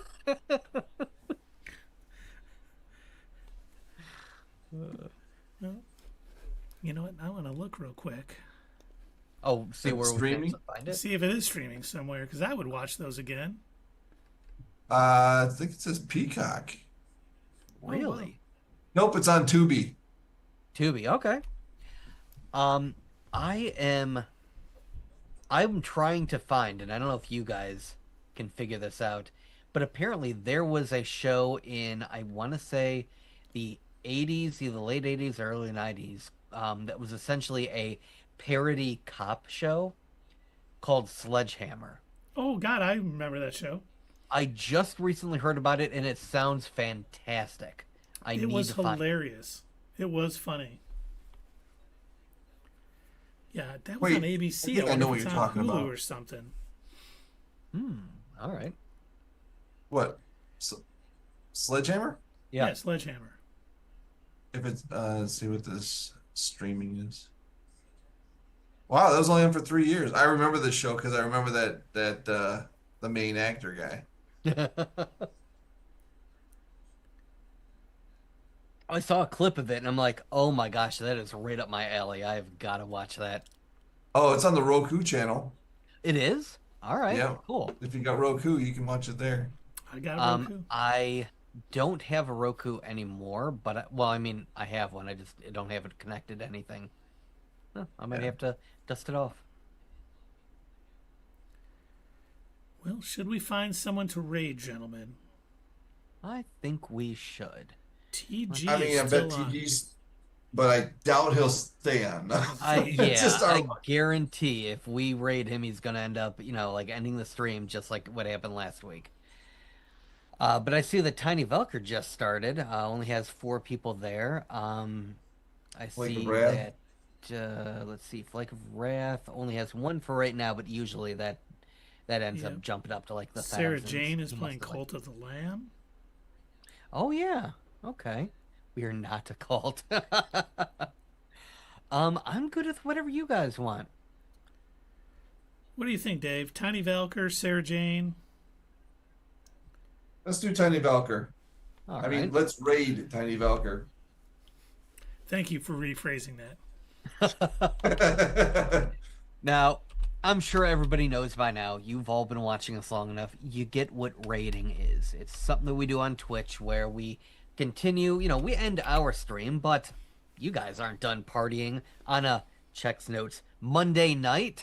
So we're going to keep our party going by heading over to friend of the channel, Tiny Valkyr, who is, I believe, just chatting, but it says Mondays of Might and Magic. Ooh, Might and Magic. That was a fun PC game. So we're going to go on Twitch, hang out on that channel. But for those of you that are watching us on YouTube, first off, thank you. Happy Not Your Status Quo Day. We are thrilled that you have been watching and hanging out with us for 8 years. That is amazing that you have tolerated us all for that long. Please keep it up. If you have unsubscribed because you're tired of these old boomers, please consider resubscribing. But also, like our video, share it with your friends, and most important, we want to hear from you. So, comment down below, and we'll see you next time, right here on Not Your Status Quo.